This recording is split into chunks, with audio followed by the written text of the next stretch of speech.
Mr. Speaker, I love the fact that when anyone says 14 years of a Conservative government, they'll go, oh no, that's how the country feels. Mr. Speaker, once again, a hard-working Labour MP clearing up the mess that was left behind. Our residents deserve far better. We expect rapid improvements. We're closely monitoring air quality and won't hesitate to take further action. She's right, we must tackle rogue operators who blight our communities.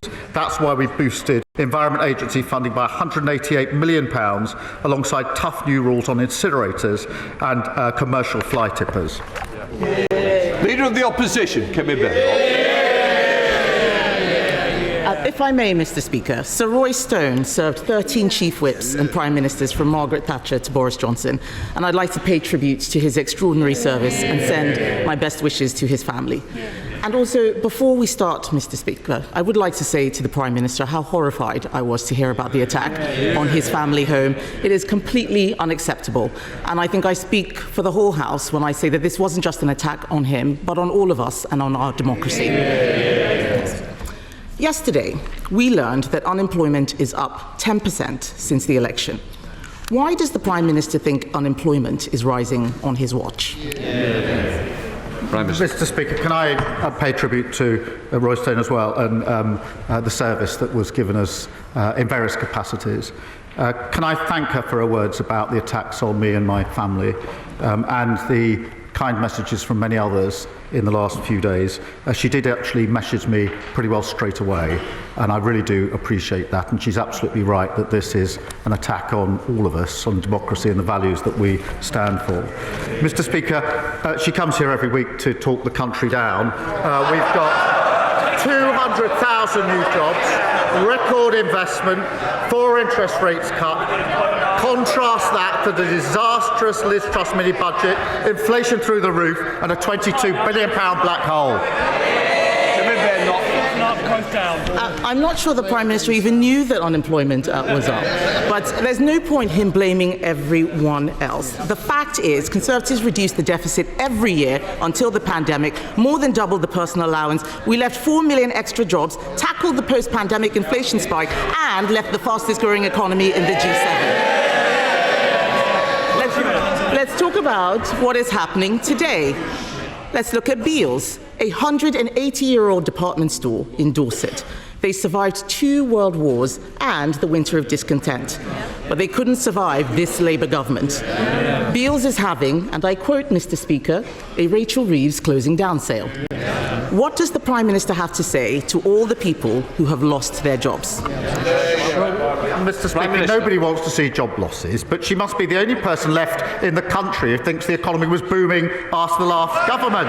We've created new jobs, record investment, trade deals that they tried. The India deal, I think they tried for 8 years and failed. We did that deal. They talked about a US deal. We did that deal. We tend to get a stronger relationship with the EU. The former trade minister must be the only former trade minister who's against all trade deals which boost our economy. She says she's against the India deal, even though it's got the same provisions she put on the table. She's against the US deal, even though it saves thousands of jobs in car manufacturing. And Mr. Speaker, most absurdly, she says she's going to rip up the EU deal when she hasn't even seen what's on the page. They're reduced to a brain rot. A once great political party is sliding into brain-dead oblivion. Mr. Speaker, I'm very happy to welcome his tiny tariff deal, but the fact is, it has put us in a worse position than we were in March. He should not over-egg the pudding. Let's talk about how things are getting worse now. In every month of this year, household names like Sainsbury's, Tesco, Asda and Santander have cut staff. The ONS estimates that there are 100,000 fewer jobs than a year ago. And this was before his jobs tax, which will make things worse. Can the Prime Minister promise the House that by this time next year, unemployment will be lower than it is today? Prime Minister. Mr. Speaker, I think she just said a tiny tariff deal.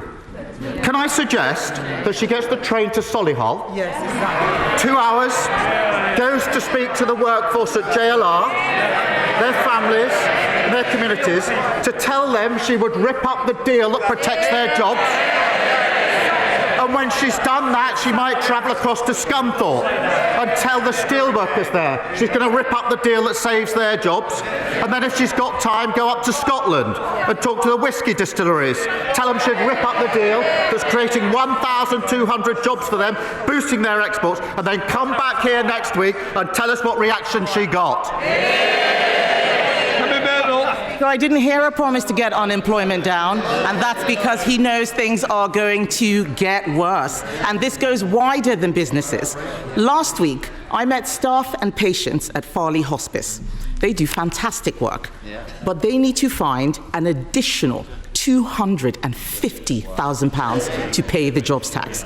How does he suggest Farley Hospice, a charity which relies on donations, pays for his tax hike? Prime Minister. Mr. Speaker, we have provided £100 million boosting for the sector, and Children and Young Person Hospitals received £26 million funding this year. But, Mr. Speaker, she turns up every week to cart from the sidelines. But what she doesn't do, she moans about what we had to do in the budget to stabilise the economy.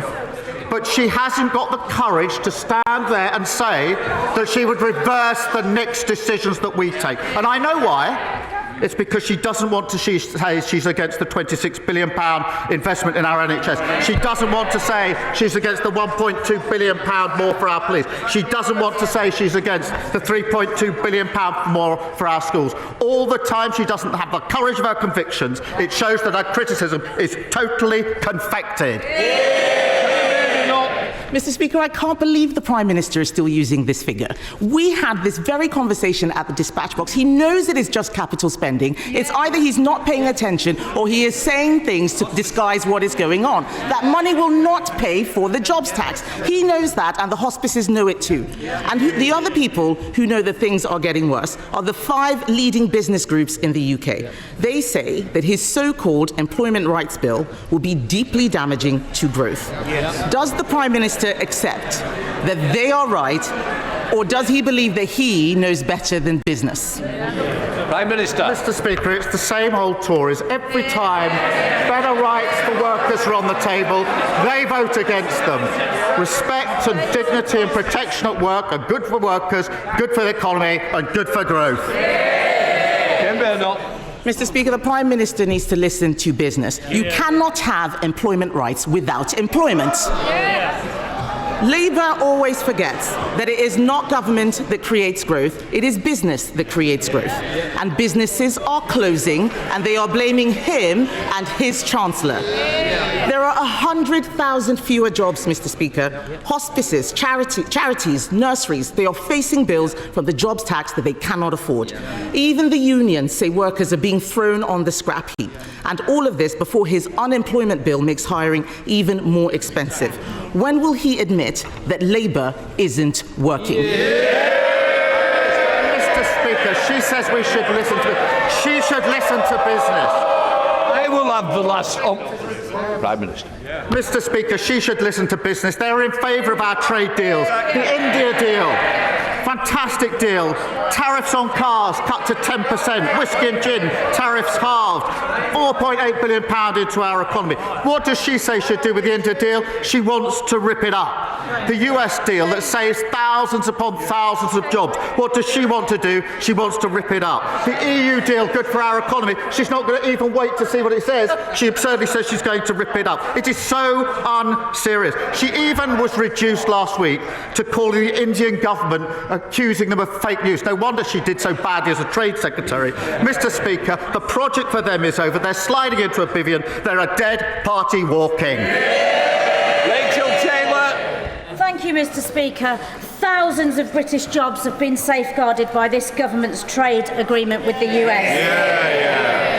Including those in my constituency who work for Jaguar Land Rover, like my next-door neighbour Ollie, proving that when Labour negotiates, workers win. Can the Prime Minister confirm to me that he will continue to stand up for all workers and our vital motor manufacturing industry as he negotiates a better deal for Britain around the world? Prime Minister. Speaker. Well, can I pay tribute to her for her work with JLR, standing up for the jobs in her constituency? The deal that we've agreed saves thousands of jobs in our car industry, securing the livelihoods of countless families. And Mr. Speaker, I've been up to JLR on a number of occasions, including last week. I know firsthand what it means for their workforce, for their families and for their communities. And the Leader of the Opposition says she would go and tell them she's going to rip it up. She should go up there. She says she's going to go against it. The Reform leader said, what did he say about JLR? He said JLR deserves to go bust. Shame on him. Labour is striking deals in the national interest. Of the Liberal Democrats, Sir Ed Davey. Thank you, Mr. Speaker. And on behalf of my party, can I offer heartfelt congratulations to His Holiness, Pope Leo XIV? And can I offer our support to the Prime Minister and his family after the appalling arson attacks on his home? And can I echo his thanks to our brilliant police and firefighters? Mr. Speaker, 3 years ago, the previous government was faced with a choice. Their own Migration Advisory Committee told ministers that recruiting more care workers required improved conditions, career progression and better pay. But the Conservatives chose not to do that. That's not true, and instead brought in large numbers of care workers from overseas. Now, those carers looking after our loved ones in care homes should be thanked, not demonised. Yeah. But will the Prime Minister do now the things the Conservatives refused to do, starting with a higher minimum wage for carers? Prime Minister. Can I first thank him for his comments about myself and my family? I do really appreciate it. It is important that we have fair pay for care workers, and that's why we've put in place our fair pay agreements. This is the first of its type. It will be applied first to care workers to ensure that they get fair pay, but also a better framework for progression. As he will know, most people leaving care work are leaving care work to go to the NHS because of the pay and the ability to progress. Our fair pay agreements will deal with that to make sure that in the future those jobs are more secure. And I would just add, Mr. Speaker, a declaration of interest. My sister is a care worker. I know firsthand how important the work is and how difficult sometimes the situation is facing them.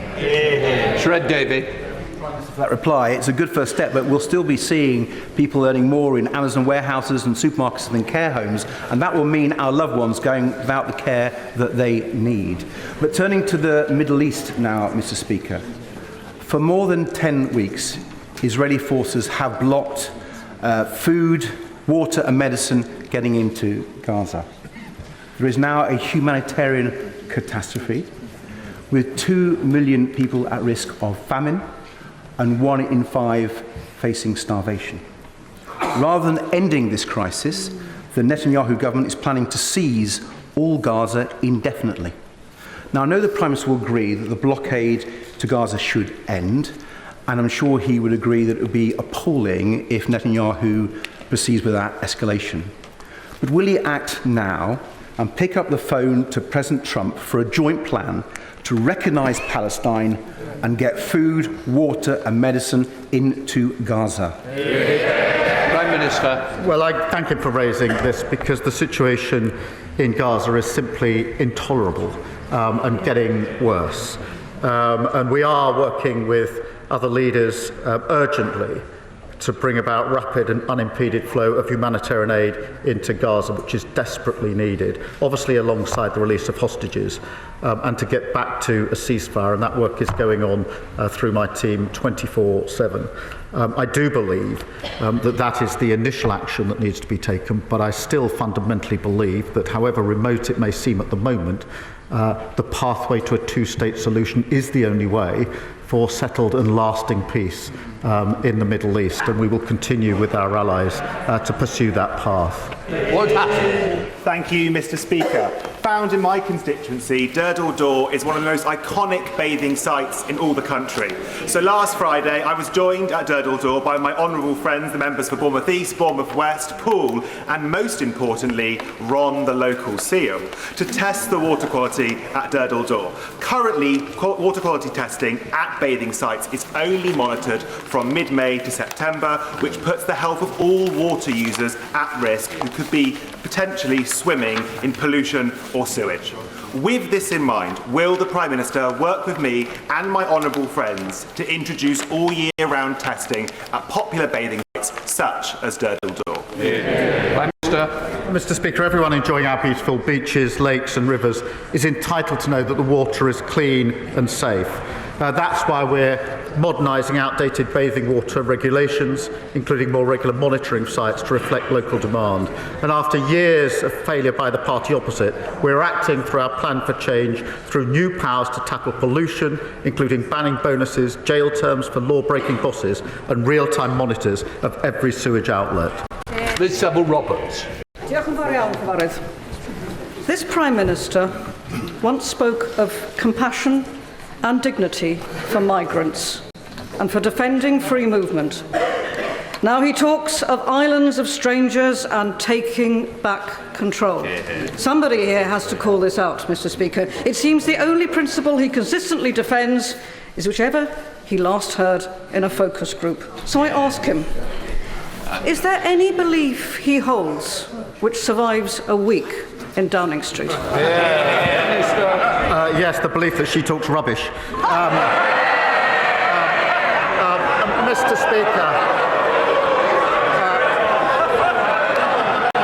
Mr. Speaker,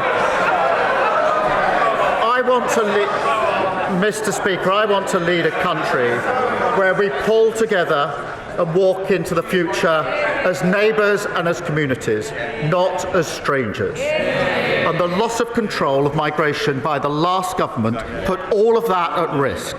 And that's why we're fixing the system based on principles of control, selection and fairness. Jonathan Brash. Thank you, Mr. Speaker. Council tax is the most regressive and unfair tax in this country. It has become a tax on deprivation. The less affluent an area, the more you pay. The greater your need, the more you pay. A Bandy property in Westminster pays just £1,017 a year. In Hartlepool, it's £2,495 a year. For a Band H property, the difference between those two areas is £3,000. It is hammering people in towns like Hartlepool. Does the Prime Minister agree that this unfairness cannot continue, and will he commit to addressing this inequality once and for all? Prime Minister.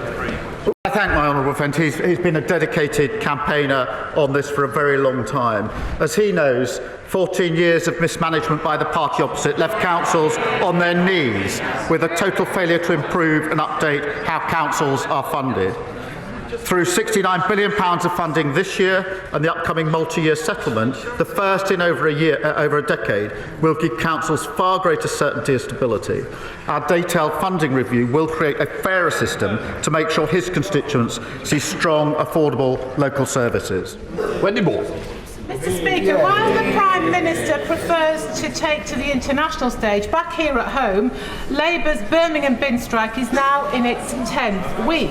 Rubbish is still piled on the streets and recycling goes uncollected. And the reputation of the West Midlands is being trashed. His ministers continue to wash their hands of this. His mayor doesn't even want to talk about it. So will the Prime Minister come to the West Midlands and sort this out? Because at the moment, it's only the squeaky blinders that are winning. Prime Minister.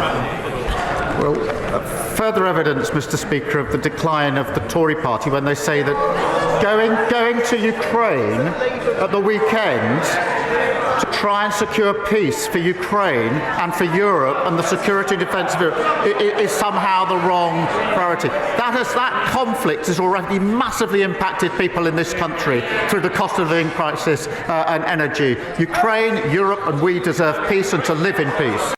Mr. Speaker, on the Dealing with the bin strikes is the priority.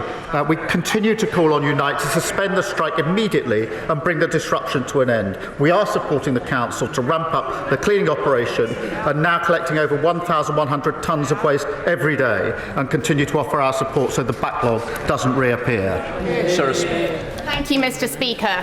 Last week, I visited Sacred Heart Primary School in Hyndburn, where the excellent teachers expressed their frustration at the current SEND system. One wonderful boy, who despite being non-verbal and requiring personal support, has been waiting for over 18 months for an EHCP, and there is a risk now that he won't get a place in a school for the year ahead that suits his needs. How will the Prime Minister ensure that the voices of parents and children are at the heart of the SEND reforms that the government will bring forward? Prime Minister. Well, I thank my honourable friend. She's a powerful champion on this issue. Our principle is that every young person with special education needs should receive the right support to succeed. We've immediately announced an additional £1 billion for high needs funding, including almost 20 million for schools in Lancashire. We will support special schools and deliver truly inclusive places and expertise in mainstream schools to help every child thrive. Nigel Farage. Thank you, Mr. Speaker. We at Reform, a party that is alive and kicking, very much enjoyed your speech on Monday. You seem to be learning a very great deal from us. But can I encourage you, please, to go further as a matter of national security? As a matter of national security, over the weekend, an illegal immigrant from Iran, who we believe came by boat, was arrested in the north of England on serious charges of terrorism.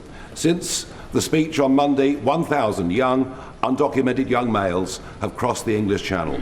Does the Prime Minister agree now is the time to declare the situation in the English Channel as a national security emergency? It wasn't my speech, it was the Prime Minister's. Mr. Speaker, the situation is serious. The last government lost control of the borders.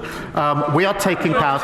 The Borders Bill, precisely to his point, the Borders Bill is the first bill to give terrorism-like powers to law enforcement, precisely so that we can get in before the crimes are committed, before people get to this country. That's why this is the most far-reaching provision ever for law enforcement to defend and secure our borders. And that's why it is extraordinary that he, of all people, voted against it. And sooner or later he's going to have to explain it. Amanda Martin.